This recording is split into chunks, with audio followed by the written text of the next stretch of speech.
오늘도 복된 성일에 하나님을 예배하러 오신 여러분 모두를 환영하고 축복하고 더욱이 말씀을 사모하며 하나님이 나에게 오늘 뭐라고 말씀하실까 음성을 사모하며 나온 여러분 모두가 그냥 돌아가지 아니하고 개별적으로 여러분을 만나주시는, 그래서 그 말씀 속에서 나에게만 들려주시는 그 음성을 듣고 가는 그런 시간 되길 주의 이름으로 축원을 드립니다. 모세의 뒤를 이어서 이스라엘 백성들이 그 지도자가 된 여호수아는 그들을 이끌고 이제 가나안 땅으로 들어가야 했습니다. 그러기 위해서 먼저 앞에 놓여 있는 여리고 성이라고 하는 엄청난 장애물을 정복하고 통과해야만 한 거죠. 여호수아는 시딤에서 2명의 정탐꾼을 보내서 여리고 땅과 그 성을 정탐하게 시킵니다. 정탐하러 떠나간 두 사람은 하나님의 은혜 가운데 기생 라합의 도움을 받아서 많은 정보를 얻고 또 안전하게 돌아오게 됩니다. 여리고 사람들은 이미 하나님이 자기 백성, 이스라엘 백성들을 위해서 행하신 놀라운 일들에 대해서 이야기를 듣고 두려워 떨고 있다 소식을 듣습니다. 그래서 여호수아는 백성들과 함께 아주 당당하게 머물러 있던 시딤을 떠나 여리고를 향해 행진해서 요단 앞에 도착합니다. 그렇게 희망차게 걸어온 백성들 눈에 들어온 심각한 장애가 있었는데 바로 범람하는 모습의 요단강이었습니다. 물이 차고 넘치는 거였어요. 가나안에 들어가기 위해서 여리고성을 정복해야 하지만 여리고성에 들어가기 위해서는 먼저 그 앞에 놓여 있는 요단강을 건너야 했던 거죠. 그래서 상황이 어렵게 됐어요. 요단강에 물이 불어서 철철 넘치고 있었던 것입니다. 여기서는 일단 백성들 거기에 머물러라. 3일을 머물게 합니다. 그 3일 후에 3일 동안 이제 가만히 머물고 있었는데 3일이 지난 후에 관리들을 통해서 백성들에게 명령이 전달됩니다. 이제 떠날 것이다. 요단을 건널 것이다 라고 하는 메시지가 전달됩니다. 3일 동안 여호수아는 뭐하고 있었을까? 3일 후에 떠나나 그 전에 떠나나 뭔 차이가 있었길래 꼭 3일을 기다려야 했을까? 성경 이 본문의 말씀을 읽다 보면 한 가지 사실을 발견하게 되는데 여호수아는 그 기간에 하나님의 말씀, 음성을 듣기 위해서 기다리고 있었다. 기도하고 있었다 하는 사실을 알게 됩니다. 어린아이부터 노년에 이르기까지 보통 200만 명으로 그렇게 추산을 하고 있는데 장정만 60명. 그래서 거기에 약 4배 해서 240만, 약 200만이다 이렇게 얘기하고 있는데 그 많은 사람들을 데리고 그것도 다 장정이 아니라 노인도 있죠. 아기도 있죠. 여자들도 있죠. 아픈 사람들, 약한 사람도 있죠. 그런 사람들을 데리고 물이 철철 넘치는 요단을 건넌다는 것은 불가능한 일이었습니다. 그렇다고 포기할 수 없잖아요. 그렇다고 언제인지 모르는 이 우기가 끝나기까지 무작정 기다릴 수도 없는 노릇이었습니다. 그래서 여호수아는 하나님의 약속의 말씀을 붙잡고 이런 상황에서 어떻게 해야 하는지 하나님 말씀해 주세요 하면서 기도하고 기다렸던 것입니다. 모세 뒤를 이어서 이스라엘 백성들의 지도자가 되어서 이제 그들을 이끌고 가야 되는데 모세는 죽었고 자기는 차기 지도자로 기름을 부었기 때문에 하긴 해야 돼요. 할 건데 너무 부담이 많은 것입니다. 두렵고 떨리는 마음으로 어떻게 할지 모를 때 하나님 찾아오셨잖아요. 일어나라. 모세는 죽었는데 이제 네 세대가 왔는데 왜 그러고 있느냐 하시면서 하나님 일방적인 약속의 말씀을 들려주셨어요. 여호수아서 1장 9절에 내가 내게 명한 것이 아니냐 강하고 담대해라. 두려워 말며 놀라지 말아라. 내가 어디로 가든지 나 하나님 여호와가 너와 함께 있을 것이다. 이 말씀에 굉장히 힘을 얻었어요. 일어섰죠. 갔어요. 어디로 가든지 무슨 일을 만나든지 함께 해주겠다라고 하신 하나님의 약속을 믿고 이스라엘 백성들을 이끌고 나왔는데 대단한 업적은 세우지 못하더라도 일단 장애는 없이 넘어가야 되는데 넘치는 요단강이라고 하는 위기를 장애를 만나게 된 거예요. 그런 하나님 앞에 구할 수밖에 없죠. 이런 상황 속에서 그가 생각한 것은 하나님의 약속의 말씀이라고 하는 찬스를 쓴 거죠. 그 카드 내민 거예요. 그 카드를 내밀기 위해서 하나님 앞에 무릎으로 나간 거죠. 기도하러 간 거예요. 하나님이 하신 약속에 대한 신뢰, 확신이 있었던 여호수아는 두려워하지 않았어요. 당황하지 않았어요. 그건 그 전에 끝내야 돼요. 우리가 기초는 그 전에 하고 그걸 계속 물고 가면 안 됩니다. 신앙생활하면서 기초 처음 만났을 때 처리해야 되는 그건 다 처리하고 그 다음에는 두려운 상황 만나도 하나님 두려워하지 말랬으니까 몰랐을 때는 내가 모르거니와 이제 두려워하지 말랬으니까 간다. 몰랐을 때는 모르거니와 하나님이 나한테 찾아오셔서 두려워하지 말아라, 놀라지 말아라, 강하고 담대하라, 내가 너와 함께한다 했으니 나 그 찬스 씁니다. 하나님 어떻게 할까요? 묻습니다. 하나님의 약속을 붙잡고 기도한 결과 여호수아가 말씀 들었잖아요. 하나님의 말씀을 들었어요. 그래서 여호수아는 9절에 기록된 말씀처럼 두려워하고 있는 백성들을 향해서 이르러 와서 하나님, 너희 하나님 여호와의 말씀을 들어라. 내가 들은 말씀 들려줄게 이 말 아니에요. 이거 굉장히 중요하잖아요. 평생을 가도 하나님 나한테 무슨 감동 하나 주지 않는 근데 여전히 신앙생활이고 살아계신 하나님을 믿는다. 살아계신 하나님은 그런 분 아니잖아요. 목석이 아니에요. 들었어요. 하나님 그렇게 하신다는데 어떻게 된 일입니까? 이런데 이거 어떻게 넘어가야 될까요? 말씀 들려주셨어요. 하나님의 특징 중에 하나가 뭐냐면 우리가 사랑이다 거룩이다 다 얘기하지만 아주 일반적인 특징 가운데 하나가 자기 백성들에게 말씀하기를 너무 좋아하시는 분이에요. 우리가 못 들어서 그렇지 하나님은 말씀하기를 좋아하세요. 초청해요. 오라 우리가 서로 변론하자 이 얘기 좀 해보자. 시편 50편 7절에는 내 백성아 들을지어다 내가 말하리라. 고민을 많이 하는데 하나님 말씀을 들을 생각은 안 해요. 이거 어떻게 하면 되지? 어떻게 해야 되지? 이거 어떻게 하면 해결될 수 있을까요? 어떻게 해야 내가 이 사업을 잘할까요? 어떻게 자식을 교육 잘 시킬까요? 어떻게 이 문제를 해결할까요? 고민은 많은데 묻질 않아요. 백성아 들어라. 내가 말할 테니까. 시편 95편 7절에 대저 저는 우리 하나님이시요 우리는 그의 기르시는 백성이며 그 손의 양이다.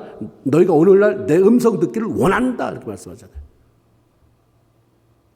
한 주간 동안 얼마나 하나님 얘기 좀 해주세요. 좀 답답해 죽겠어요.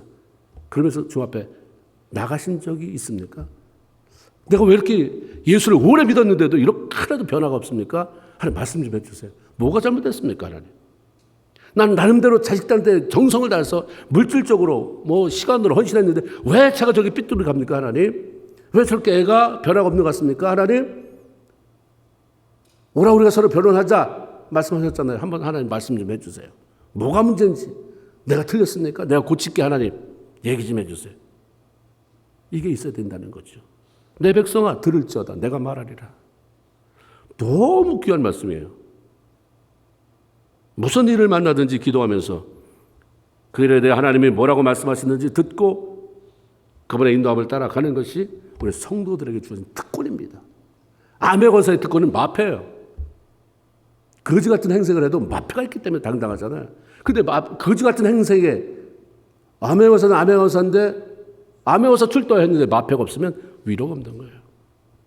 특권 사용할 때 특권은 하나님이 엄청난 한 대 보화를 놓고 엄청난 것을 준비해놓고 내 찬스 써라.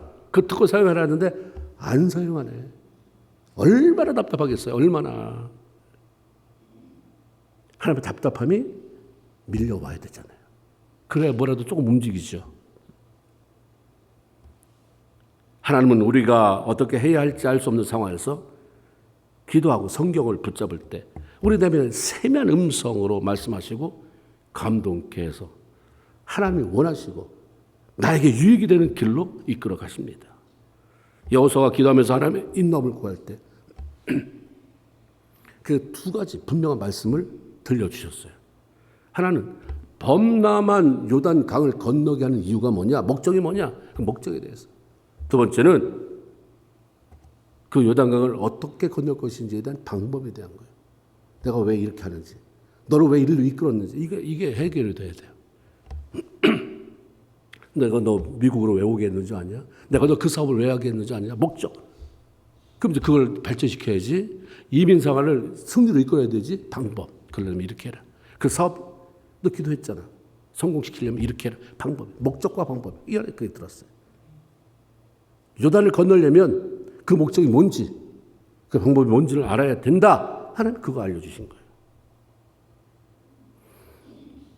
하나님께서 물이 넘치는 요단강을 건너게 하신 첫 번째 목적은 이스라엘 백성들 앞에서 여호수아를 존귀케 하기 위한, 내가 널 높이기 위한 목적이 있다라고 말씀합니다. 7절에 여호와께서 여호수아에게 이르시되 내가 오늘부터 시작해서 너를 온 이스라엘의 목전에서 크게 하여 내가 모세와 함께 있던 것처럼 너와 함께 있는 것을 그들로 알게 하리라. 너 무시하지 못하게 만들 것이다. 내가 세운 종이라는 것을. 이거 굉장히 특권이에요. 얼마나 연약한 자입니까? 그러나 하나님이 그를 위해서 사건을 일으키잖아요. 내가 너 이 교회에서 담임 목사인 걸 알게 하리라. 그냥 기도해. 내가 알아서 할게. 내가 어떻게 하나 봐. 내가 이 교회에서 너 장로인 걸 내가 보게 하리라. 내가 너를 어떻게 축복하는지 봐. 하나님이 그렇게 해서 사건을 일으켰어요. 백성들이 모세를 통해서는 홍해를 건넜잖아요. 모세 이끌고 나온 그 이후에 전에 보지 못했던 구름기둥도 봤어요. 불기둥도 봤어요. 만나가 쏟아지는 것, 메추리가 쏟아지는 것, 반석에서 생수가 쏟아나는 것 다 봤는데 이제 막 지도자가 된 여호수아를 통해서 일하시는 하나님의 손길을 보지 못했잖아요. 이제 막 시작했는데 사람들은 그런 거 안 봐요. 급하잖아요. 모세는 이렇게 했는데 너는 뭐 하고 있느냐? 무시하는 자들이 있었을 것이고 꼭 비교해요. 사람들이 좋아하는 것은 꼭 비교를 해요. 모세는 이랬는데 자기는 아무것도 할 줄도 모르면서 갖다 놓고 비교해요. 모세는 했는데 너는 뭐 했냐? 그러니까 덜 신뢰하기도 하고 무시하기도 했을 것입니다. 그러니까 하나님이 여호수아를 세워야 되잖아요. 죽었잖아요. 죽은 사람. 이미 그 시대가 끝났는데 거기 연연하지 말라고 하면서 이제 널 일으킨다. 말만이 아니라 실제로 하나님이 이스라엘 백성들 앞에서 여호수아가 인정받을 수 있는 사건을 일으켰습니다. 물이 넘쳐나 도무지 건널 수 없게 된 요단강을 기적적으로 그런 방법으로 건너게 하심으로 백성들이 여호수아를 함부로 대하지 못하게 하셨어요. 여호수아에게 방법을 말씀하잖아요. 들은 말씀을 전하니까 여호수아를 통해서 일하시는 하나님을 보게 하시는 것입니다. 백성들로 하여금 여호수아도 모세와 조금도 손색이 없는, 다를 바가 없는 하나님의 손에 붙들려 사용되는 존귀한 종이라는 사실을 보여주기 위해서 내가 이 사건을 일으켰다 말씀합니다. 하나님께서 물이 넘치는 요단강을 건너게 하신 또 다른 목적은 약속하신 가나안 땅을 반드시 정복하게 된다는 확신을 심어주기 위함이다라고 얘기하죠. 10절에 가나안 족속을 너희 앞에서 정령이 쫓아낼 줄을 이 사건을 통해서 이제 요단을 건너게 되면 이걸 통해서 너희가 알게 된다. 두 번째 목적이에요. 약속의 땅 가나안에 들어가면 하나님이 약속해 줬다고 그냥 편안하게 들어가서 거기서 그냥 누워있는 게 아니라 토착민들을 대상으로 정복 전쟁을 치르고 그 땅을 차지해야만 하는 것입니다. 그런데 가나안 땅에 이미 살고 있는 토착민들은 강대에서 결코 만만한 상대가 아니기 때문에 이스라엘 백성들이 무슨 전쟁을 준비했겠어요? 몇 번 하다 보면 지친다. 나 체력 다 떨어졌어. 우리 무기도 없어. 쟤는 너무 강해. 어디 쳐도 안 쓰러져. 두려움, 위축, 많은 갈등, 좌절할 수도 있는 거죠. 이런 사실을 미리 내다보고 계시는 거예요, 하나님은. 그래서 백성들로 하여금 능력의 하나님을 경험할 수 있는 사건을 일으키시기로 한 거죠. 물이 넘쳐서 인간적인 방법으로 도무지 건널 수 없는 요단강에 길을 내어서 기적적인 방법으로 건너가게 함으로 와, 하나님 살아계시다. 그러면 그렇지, 하나님의 능력. 그 내가 어려움 나갈 때 그때 그 일도 하신 하나님. 그때 우리 꼬맹이도, 우리 어머니, 허리 구부러진 우리 어머니도 다 건너왔잖아. 하나님이 역사하셔서. 그 깊은 강을 하나님이 길을 열어주셔서. 그런데 가나안 토착민들, 우리 밥이다, 정말. 이런 확신을 가지고 나갈 수 있도록 하나님이 그 사건을 일으켰다. 이렇게 말씀합니다. 하나님께서 이스라엘 백성들로 하여금 요단 강을 건너게 할 때는 1년 중에 가장 물이 넘쳐날 때라고 말합니다. 15절에 요단이 몸에 거두는 시기에는 항상 언덕에 넘치더라. 평소에는 그렇게 넓지 않아요. 저 요르단 정부 초청으로 한번 요르단에 가본 적이 있어요. 요단 바로 경계로다가 이제 이스라엘하고 경계인데 실망하는 게 여러 개. 야복강 굉장히 조그만. 이 요단강도 좁아요. 좁은데 이게 주변이 다 넓은 평야이기 때문에 물이 범람하면 물이 흐르니까 도대체 어디가 강인지를 모르는 거예요. 강이 쭉 넓게 펼쳐졌으니까 이게 도대체 어디가 강이냐. 이게 깊이가 얼마큼 되느냐. 도무지 모르는 거죠. 알 수가 없어요. 그런 가운데. 이게 바로 모맥을 거둔 시기에는 이렇다 이 말이에요. 보리추수, 밀추수가 끝나는 4월경에는 이스라엘에서 제일 높은 산, 헐몬산, 거기는 만년설도 있다고 그래요. 그게 녹아내리잖아요. 녹아내려서 요단으로 흘러 들어오기 때문에 그 강이 흘러 넘쳐서 사방으로 펼쳐지기도 하고 물의 깊이가 평소보다는 서너 배 깊어지기도 한다고 합니다.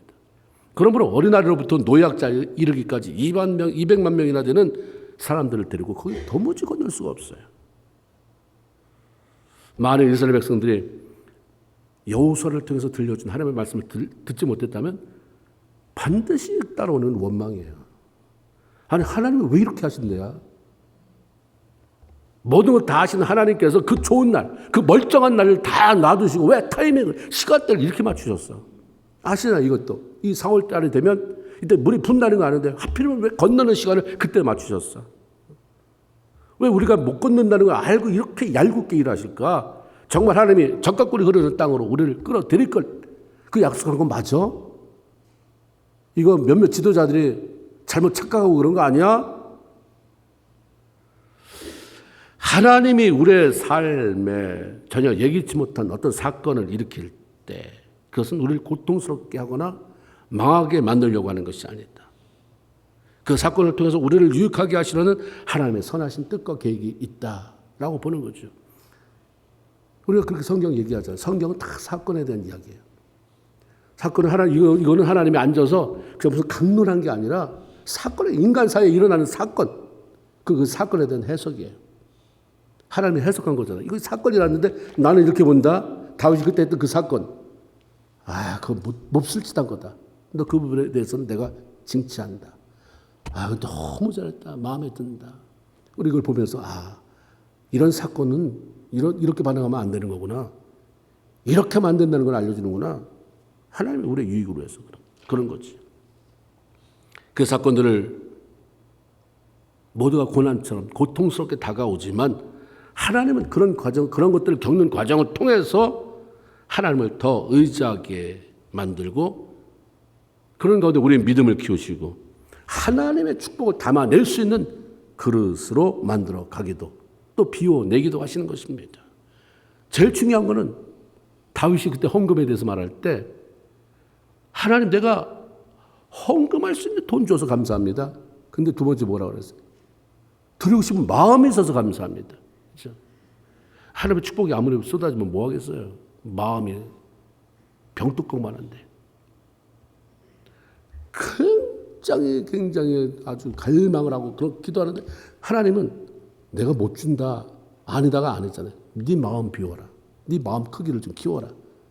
내가 무한정 쏟아부어도 무한정 담을 수 있는 네 내면의 깊이를 좀 깊게 해라.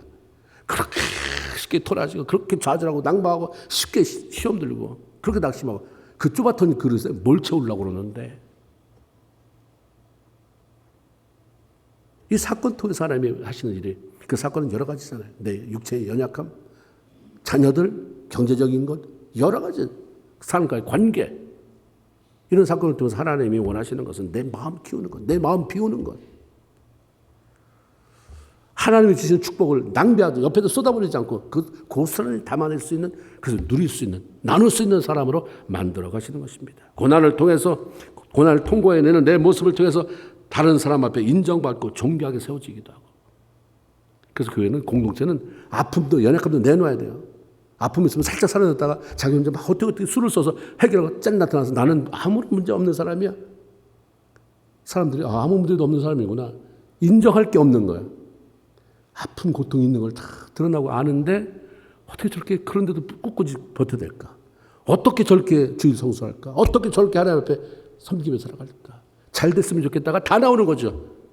기도부터 하지 않아도 하나님 저 사람 잘 되게 해주세요. 잘 되게 해주세요. 잘 되게 해주세요. 나중에 간증할 때 내가 힘들었는데 하나님 이렇게 하셨습니다. 그러면 다 공감하는 거예요. 맞다. 그때 우리가 다 봤잖아. 들었잖아. 얼마나 아파했는지. 근데 이겼잖아. 이기는 하나님이 저렇게 하시다. 그러니까 그런 사람이 하나님이 쓰임받는 거예요. 도전 주는 거잖아요. 살짝 사라졌다가 어느 날 살짝 다시 나타나. 이러면 누구는 못하겠습니까? 통과. 홍해도 통과. 요단도 통과하는 거예요. 여리고도 통과하는 것입니다.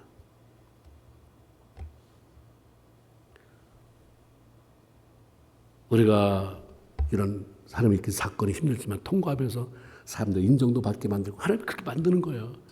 내가 너 쓰려면 사람들이 도움을 받아야 되잖아. 너도 독불장군으로 교회 일할 수 있니? 널 존경해야지 네 주변에 사람이 따라붙을 거 아니냐. 어려움을 통과하는 걸 봐야 존경하지. 맨날 돈 많아가지고 돈 쓰고 다니는 사람 잠깐 붙었다가 돈 다 빨아먹고 끝나. 그런데 어려운데 통과하면 다시 오게 되고 존경하게 되고. 그래서 다른 사람을 위로하고 또 도전하게도 만들고 살려내게도 하는 것입니다. 하나님은 우리의 행복과 유익을 위해서 일하시는 분이에요. 이기적으로 우리를 다 부려먹어가지고 착취해서 잘못된 그 어떤 고용주처럼 우리의 뭐 단물을 빼먹으려고 하는 이런 분이 아니라 본래부터 하나님은 우리의 유익과 행복을 위해서 그렇게 존재하셔요. 그러니까 성경 말씀에 대해서도 모세가 뭐라고 말해요? 오늘 너희 행복을 위해서 주신 이 말씀이라고 그러잖아요. 말씀을 우리 행복을 위해서 주시는 거예요. 왜 이렇게 두껍게 해? 왜 말씀을 읽으라고? 너 행복 싫으면 간두고. 가장 큰 행복은 천국의 백성이 되는 행복. 그리고 그걸 이미 천국 가기 전에 이 땅에서 누리게 되는 행복들. 말씀. 하나님 그런 거잖아요.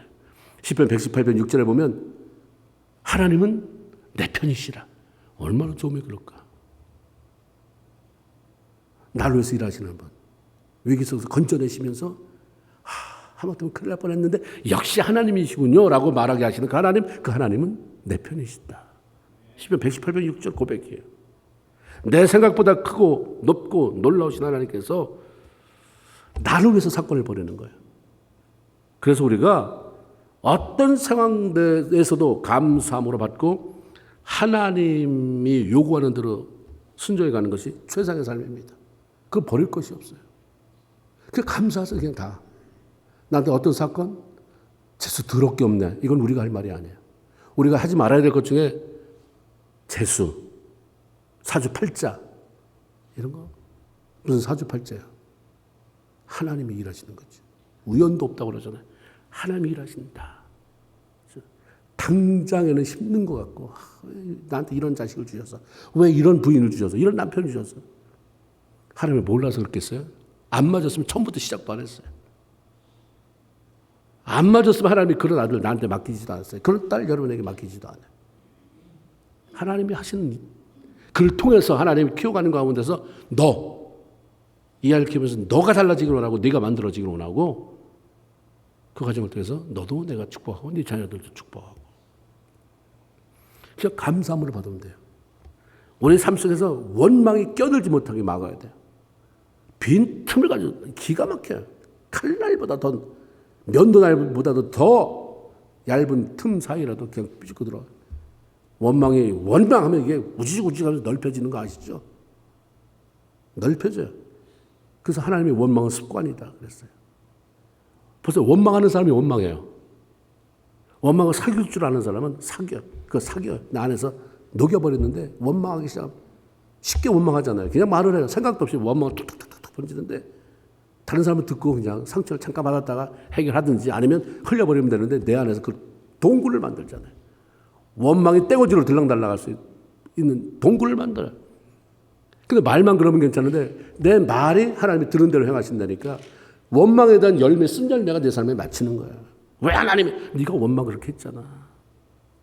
우리는 좀 생각하고 예수 믿어야 돼요. 생각하고 예수 믿으면 바뀌어요. 안 바뀔 수가 없어요. 왜 생각이 없이 예수 믿으니까 안 바뀌는 거예요. 생각하려면 말씀을 읽어야 생각이 나죠. 말씀이 나를 생각하게 만들거든요. 자꾸 나를 깨우쳐줘요. 말씀이 나를 깨우쳐줘요. 생각하게 만들어요. 말씀이 없으면 회개도 안 돼요. 절대로 돌이키지 않아요.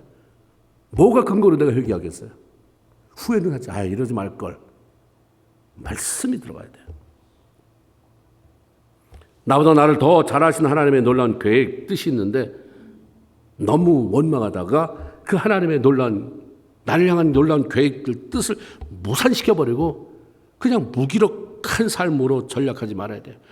나야 그 하나님이 하신다는데 그걸 다 무시하고 그게 다 전락시키고 귀한 진주를 쓰레기통에다 버려놓고 아무것도 안 했나, 할 수도 없는 내가 그냥 안간 힘써봐야 하나님이 딱하다고 그러겠어요? 야, 다시 찾아라. 하나님의 관계 속에서 새롭게 열어가야 되잖아요. 하나님이 우리를 향한 일들, 내게 벌어진 사건은 보이기만 그렇게 힘들어 보이는 것이 다 선한 것입니다. 감사함으로 받으면 반드시 유익이라고 하는, 내 삶의 유익이라고 하는 열매로 돌아오게 되어 있습니다. 히브리서 10장 23절에 또 약속하신 이는 믿으시네. 우리가 믿는 도리의 소망을 움직이지 말고 굳게 잡아라. 하나님은 믿을 만한 분이다. 그런 거죠. 그렇기 때문에 하나님의 약속을 굳게 잡고 믿음 위에 서기만 하면 하나님이 알아서 일하신다. 그거 네가 경험한다. 이런 말씀이에요. 믿을 수 없는 건 나와 여러분이지 하나님은 믿을 만한 분이잖아요. 믿을 수 없는 연약하고 간사하고 이기적인 내가 믿을 만한 하나님을 의심하고 믿지 못하고 말도 안 되는데 그걸 너무 말이 되는 것처럼 우리 그렇게 살아가잖아요. 하나님을 믿지 못해서 내가 건강이나 모든 내 삶의 생사화복이 제 손에 있는데 내가 어떻게 하면 될 것 같아서 얼마나 내가 열심히 떠다닙니까? 정말 문제의 근원, 축복의 근원이 여기 계시는데 너무 바쁘니까 하나님 잠깐만요. 다음에 이 문제 좀 해결하고 숨 좀 돌린 다음에 그리고 다 탕진해요. 열정도 탕진해요. 모든 걸 탕진하고. 하나님 그러지 말라는 얘기죠. 범람하는 요단강을 어떻게 건널 것인가에 대한 방법. 거기도 두 가지 말씀을 합니다. 하나님의 언약궤를 맨 제사장들에게 요단강 물을 밟고 서라고 해라. 13절 온 땅에 주 여호와의 궤를 맨 제사장들이 발바닥이 요단 물을 밟고 멈추면 요단 물 곧 위에서부터 흘러내리던 물이 끊어지고 쌓여 서게 되리라. 홍해는 하나님께서 동풍이 불어오게 하심으로 이미 갈라놓고 건너게 하셨어요. 요단강은 그러지 않았어요. 제사장이 시퍼렇게 흐르는 그 강물에 들어가서 발로 딛고 선 이후에 갈라졌습니다. 애굽에서 해방을 맞이해서 아무런 준비 없이 급하게 뛰어나온, 얼마나 급하게 서둘러 뛰어나왔습니까? 애굽에서 뛰어나올 때 그냥 너무너무 급했어요. 뭐가 그렇게 준비가 됐겠습니까? 그런 백성들에게는 높은 차원의 믿음을 요구하지 않았어요. 하나님 다 알아서 갈라놓을 테니까 그 지켜보다가 갈라지면 건너와라. 그러나 그 유해지 들어갔잖아요. 광야로 접어들면서 봤잖아요. 구름 기둥도 보고 불기둥도 보고 만나도 보고 매출하기도 보고 반석의 생수 하나님 하시는 일 봤잖아요. 그러면 좀 믿음 좀 커 있어야 되는 거 아니냐? 그러니까 요단을 건널 때는 더 큰 믿음을 요구했던 거예요. 너 처음 믿을 때하고 지금 틀리잖아요. 몇 년을 믿었는데 너 평신 때하고 집사 때하고 똑같으면 돼? 집사 때나 평신 때는 똑같은데 똑같다. 하나님이 요구하는 니들은 더 커지는데 너 권사 때, 장로 때, 목사 때 틀려야지. 너 어떻게 똑같냐? 내가 요구하는 것도 업그레이드 됐는데. 그러니까 늘 질질 끌려다니는 거야.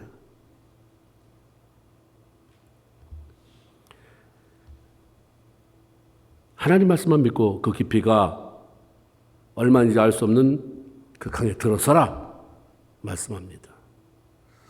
넘쳐 흐르는 요단 강을 건너는 것처럼 끝이 보이지 않는 문제를 해결해 나가는 방법은 바로 하나님께서 해줄 것이 있다 라는 사실에 대해 절대 신뢰를 가지고 순종하는 것밖에 없어요. 어떤 문제도 믿음으로 밟고 서면 갈라진다. 길에 생긴다. 마침내는 건너가게 된다. 이거 하나님 말씀해 주신 거예요. 문제. 나보다 큰 문제가 어디 있냐. 그죠?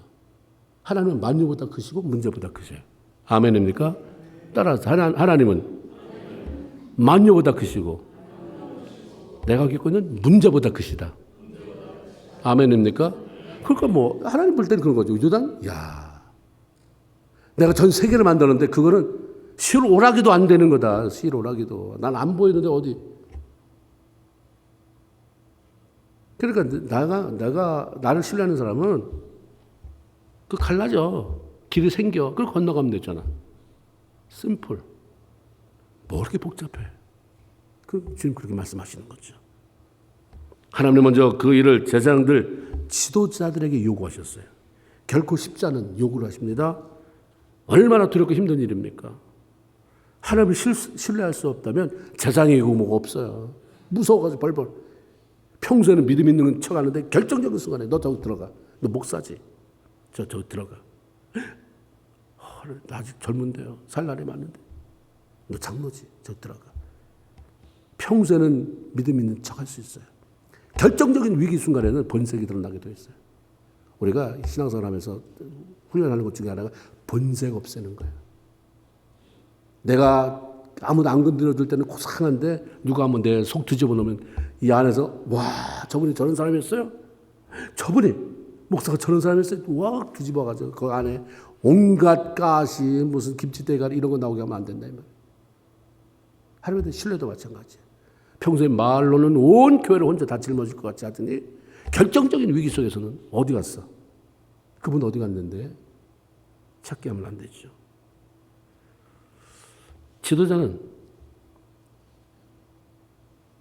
누구인가? 이 본문을 통해서 읽어보면 지도자는 이런 사람이구나. 제사장에게 언약궤를 메고 들어가 서라 했지만 따지고 보면 지도자는 이런 사람이구나. 하나님이 바라보는 지도자는 이런 것이구나. 지도자는 앞서가는 사람이다. 주를 헌신하며 섬기는데 앞서가야 되는 사람. 앞에 보여야 돼, 앞에. 어딘가, 그 사람 어디 갔어? 찾으면 안 돼요. 하늘에서 헌신하고 섬기는 데서 보여야지. 저기 계시다. 목사님 저 앞에 계시다. 장로님 저기 계시는데 장로님 도대체 어디 가셨어? 권사님 어디 가셨어? 이렇게 힘든데. 이따 찾으러 다니면 안 된다 이 말이야. 앞서가는 사람이다, 지도자는. 하나님을 뜨겁게 사랑하며 예배하는 자리, 기도하는 자리 앞에서 보여줘야 돼. 저기 권사님 앉으셨네. 저기 장로님 앉으셨네. 지도자는 힘들어도 하나님이 서라고 하는 그 자리에 견고히 서 있는 사람이 있다. 17절 하나님의 여호와의 언약궤를 맨 제사장들은 요단 가운데 마른 땅에 굳게 섰고 움직이지 말아라. 너무 지도자가 누구 때문에 시험 당했네, 뭐 때문에 그러네 요동치면 흔들리잖아요. 리더십이 흔들리면 그렇죠? 문제가 생기는 거예요.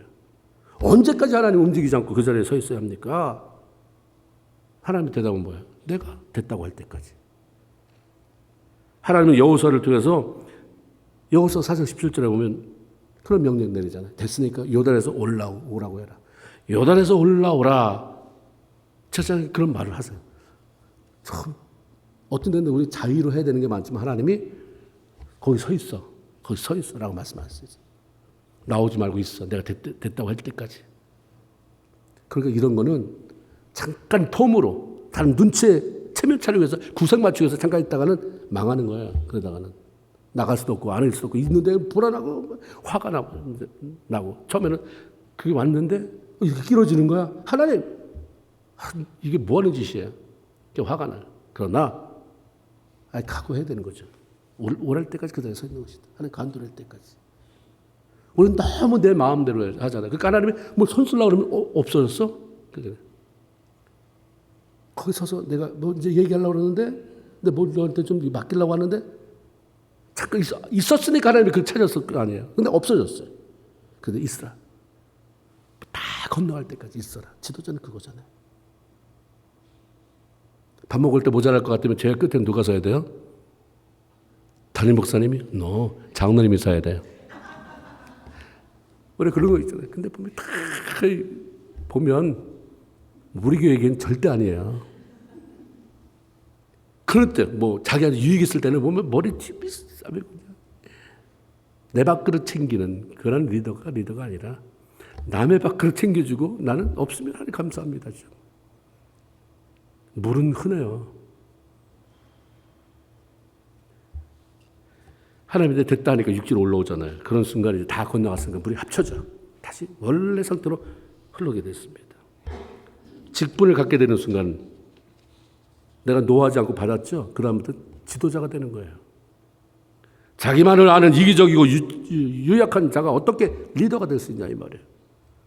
앞장서서 수모하면서 나가야 하고 힘들지라도 주가 원하는 자리에 서 있어야 됩니다. 자기 사정이 많은 사람이 아니라 하나님 말씀에 순종하는 자가 필요해요. 맨날 뭐라 그러면 사정, 변명. 아니 이거는 이래서 안 되고 저건 저래서 안 되고 저건 이래서 안 되고. 근데 하나님 뭘 준다 그러면 그건 나한테 하나님 그건 난 이래서 필요하고 이거 이래서 필요하고 내 자식이 이번에 이런데 이거 필요하고 내 남편이 이래서 필요하고 내가 너 위해서 너를 통해서 일하고 하나님 나 이런 사정이 있고 이런 사정이 있고 저런 사정이 있고. 두 번째 하나님은 백성들에게 어떻게 할 방법을 알려주시죠. 요단을 건너기 위해서 언약궤와 약 2,000규빗의 거리를 두고 따르라. 언약궤, 밥궤, 하나님의 임재를 상징하잖아요. 하나님이 원하는 것은 모든 사람이 다 하나님의 인도하심을 보기를 원하시는 거예요. 하나님과 상관없이 자신의 열심만 가지고 신앙생활을 하다 보면 하나님을 놓쳐버립니다. 그러다 보면 하나님은 안 보이고 나만 남아요. 열심히 일하는데 하나님은 안 보이고 믿음 없는 짓을 하게 되는 거죠. 그러니까 너무 열심히 가까이 오지 말아라. 그 말은 영적으로 우리가 친밀감을 갖는데 그 짓 하지 말라는 게 아니라 그거 하지 말라는 게 아니라 나하고 상관없이 혼자만 가까운 척하면서 그렇게 나를 보지도 않는 자리에서 나는 하나님 보이는 자리에 서라. 그래서 내가 하는 일을 하나님 기뻐하는지 아닌지도 좀 바라보고 하나님 지금 그 일 내게 하라고 하는 건지 그것도 맞는지 아닌지도 좀 보고 게으름 속에 너무 뒤쳐져도 하나님을 놓치게 됩니다.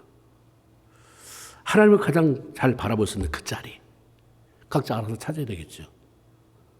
그 초점 본인이 찾아야 되겠죠. 이렇게 따라가면 되겠구나. 무조건 열심히만 한다고 하나님이 기뻐하지 않아요. 이사야가 성전에서 처음 하나님 만났을 때 그 그룹이 천사가 하나님을 찬양하는 모습을 봤을 때 정확하게 묘사하잖아요. 날개가 6이 있더라. 세상에 있더라. 다 6개를 펄럭펄럭이면서 얼마나 열심히 하나님을 찬양하는지 이랬습니까? 두 날개는 얼굴을 가렸다고 그랬어요. 두 날개는 발을 가렸어요. 두 날개 3분의 1 사용해서 열심히 나누면서 찬양했어요. 나를 좀 가릴 줄도 알고. 그렇죠? 부끄러운 부분, 내 발 더럽고 악취나는 부분 하나님이 자꾸 기도하면서 가려달라고 하고 밸런스가 맞는 것이 필요하다. 가까이 하나님과의 가까이라는 말은 하나님의 얼굴이 보이는 가까운 자리예요. 하나님 얼굴이 보이는 자리.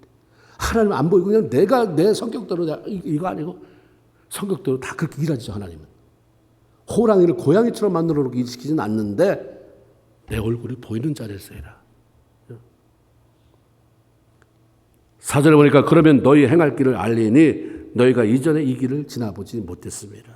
언약궤 하나님의 임재 뒤를 따르는 삶을 살면 전에 가보지 못한 길, 그 길을 가는 동안 어떻게 해야 될지를 하나님이 알려주신다 말씀하시죠.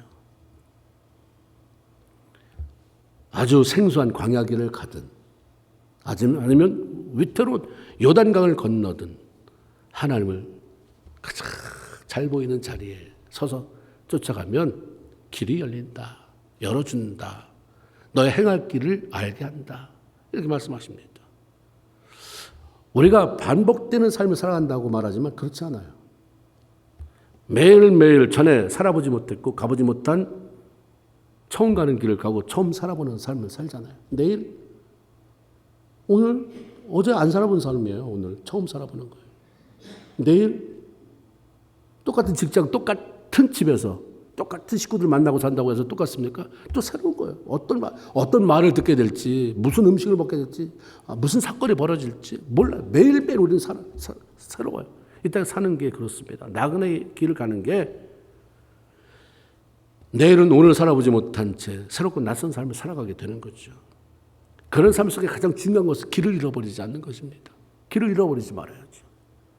그러기 위해서 필요한 게 하나님의 인도하심을 놓치지 않는 것. 그러기 위해서 필요한 것은 말씀을 통해 하나님을 바라보며 살아가는 것. 아주 클리어하게 말씀해 주세요. 아무리 범람해도 요단강은 건너가게 돼 있잖아요. 그리고 약속의 땅 가나안에 들어가는 것이 하나님의 계획이에요. 요단 너머에 가나안이 있는데 하나님이 거기를 약속해 줬고 그걸 들어간다. 그럼 여기는 다 통과해야 될 거 아니에요. 나 너 축복하고 복 주고 복 준다 했으면 고난이 통과돼야 될 거 아니에요. 저기 하나님이 그렇게 한다. 나 하나님이 그렇게 한다 기다리고 계시는데 장애물? 그걸 넘게 돼 있는 거잖아요. 내가 넘으려고 하나님 앞에 엎드리면. 하나님의 도움을 구하면. 그렇죠? 우리의 삶의 문제가 넘쳐 흐른다 할지라도 그것 해결되고 넘어가게 되어 있어요. 그리고 하나님이 주신 놀라운 복을 누리며 하나님께 영광 돌리는 삶을 살아가는 것, 그게 바로 우리 하나님이 나와 여러분을 향한 계획인 것입니다. 왜 문제를 보고 넘어지세요? 그 이후에 넘어가서 하나님이 축복하실, 나를 사용하실 걸, 그걸 바라보면서 이걸 넘어가야지. 이건 잠깐 이건 이제 더 길고 영원한 건데 많은 사람이 여기서 넘어져요. 이게 내 인생의 전부인 것처럼 거기에 그냥 나를 집어넣어 버려요. 거기 집어넣지 말아라. 그건 그냥 발로 밟고 지나가고 나한테 집어넣어. 하나님께서 나의 유익을 위해서 존귀케 하기 위해서 일으키시는 사건 앞에 눌려서 무기력한 자가 되지 말고 그 밟고 건너가는 승리찬 성도가 되십시오. 믿음으로 살아가면서 하나님이 계획한 모든 것들을 누리며 살아가는 저와 여러분 모두가 되게 주의 이름으로 축원을 드립니다. 아멘. 기도합시다. 우리 하나님 앞에 결단하면서 우리 말씀 생각하고 결단하면서 이 자리를 떠나도록 하겠습니다.